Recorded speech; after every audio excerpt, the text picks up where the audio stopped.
তিনি বক্তব্যের মধ্যে ব্যবহার করতেন, এমনভাবে তিনি নাসিহাত করতেন, এমনভাবে কথা বলতেন, মানুষের আবেগ অনুভূতিকে তিনি নাড়িয়ে দিতেন। আল্লাহু আকবার। ছোট্ট একটা উদাহরণ এখানে আমি হাজির করি। আপনারা হুনাইনের যুদ্ধের কথা নিশ্চয়ই শুনেছেন। কত হিজরিতে হয়েছিল? হ্যাঁ, আজকে তো অনেক পুরস্কার বিজয়ীদেরকে দেখলাম আমরা, মাশাআল্লাহ। কত? অষ্টম হিজরি। তার মানে মক্কা বিজয়ের ইমিডিয়েট পরেই, কয়েক সপ্তাহ পরেই তো হুনাইনের যুদ্ধ হয়েছিল।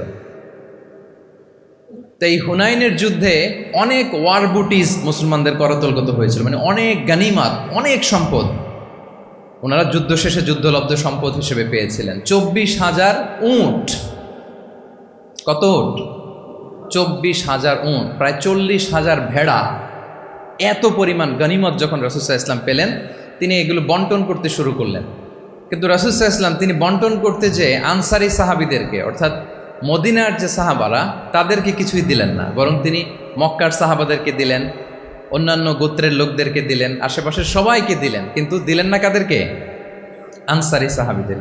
ফলে এত বিশাল ওয়ার বুটিস, এর মধ্যে থেকে কিছুই আনসারিরা পেল না। ওনাদের মধ্যে ক্ষোভের জন্ম নিল, ওনাদের মধ্যে একটু অসন্তোষ তৈরি হলো, ক্ষোভের জন্ম হলো, এবং ক্ষোভ থেকে ওনারা সমালোচনা করতে আরম্ভ করলেন আল্লাহ রাসূল সাল্লাল্লাহু আলাইহি ওয়াসাল্লামের। এবং সমালোচনা করতে করতে এটা এমন পর্যায়ে চলে গেল, এক পর্যায়ে তারা বলতে আরম্ভ করলো যে আমরা ওনার জন্য জান দিলাম, জীবন দিলাম, আজকে উনি এত সম্পদ পেয়ে সব নিজ এলাকার লোকদের মাঝে বন্টন করে দিল, এটা কি ঠিক করলো উনি? আল্লাহ তাআলা আল্লাহর নবীকে ক্ষমা করুক, আল্লাহ তার রাসূলকে ক্ষমা করুক।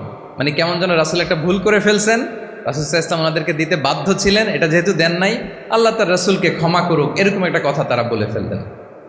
তো এটা তো অনেক বড় কথা। আল্লাহ রাসূল সাল্লাল্লাহু আলাইহি ওয়া আলিহি ওয়াসাল্লাম যখন এই কথা শুনলেন, তখন তিনি আনসারি সাহাবীদেরকে জড়ো করে একটা গেট টুগেদার করে এমন ইমোশনালি ওনাদেরকে কাবু করলেন, ইমোশনাল ইন্টেলিজেন্স ইউজ করলেন এখানে,